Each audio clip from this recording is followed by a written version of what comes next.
It's amazing the people that get passes at the Tour de France and get let through the gates here.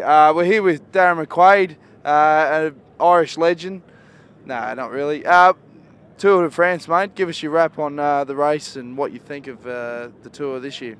I think it's one of the most interesting tours in years. To think that nearly all the jerseys came down to the last day. Last day of the mountains was a couple of riders could have won the mountains jersey today. A couple of riders can win the green jersey yesterday. The time trial could have gone either way. So it's in sporting terms, it's certainly been one of the most interesting tours I think in years. Now, you're a mate of Lance Armstrong's. Coming into the race, did you think he had a big sniff of winning the overall title?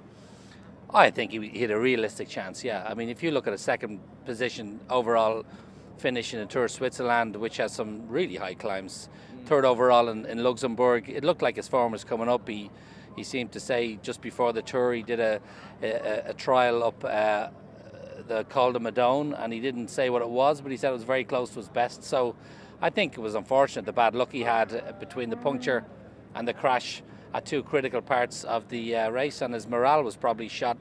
But I think physically he was there or thereabouts.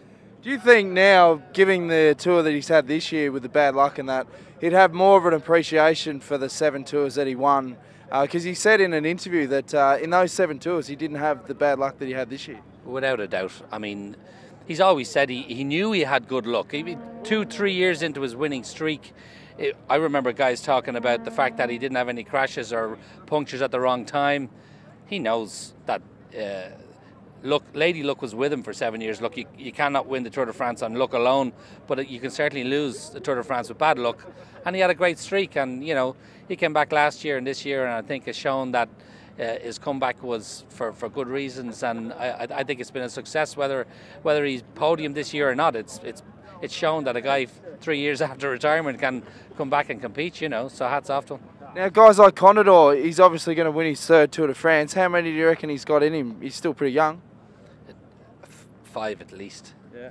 5 at least, I would say. He will match Anquetil, Indurain, Hino and Lance, but maybe he'll go more. Who knows? He's showed some weaknesses this year. I think if Andy Schleck continues to progress the way he has, he'll be very close from next year, but Contador certainly has a couple of more Tour victories in him.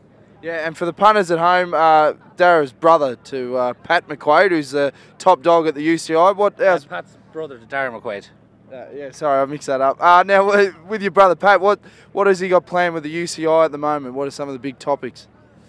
I'm sure he's making sure his visa is correct for Australia, given that the Worlds is down there. Yeah. Big topics.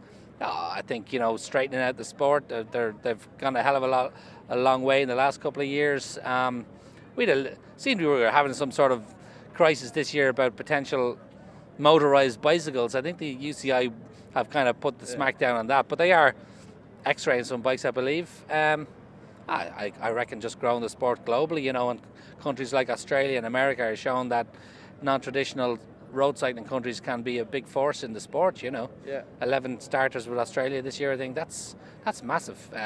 So it's no longer a European-centred sport, and I think that's the UCI's one of their main focuses.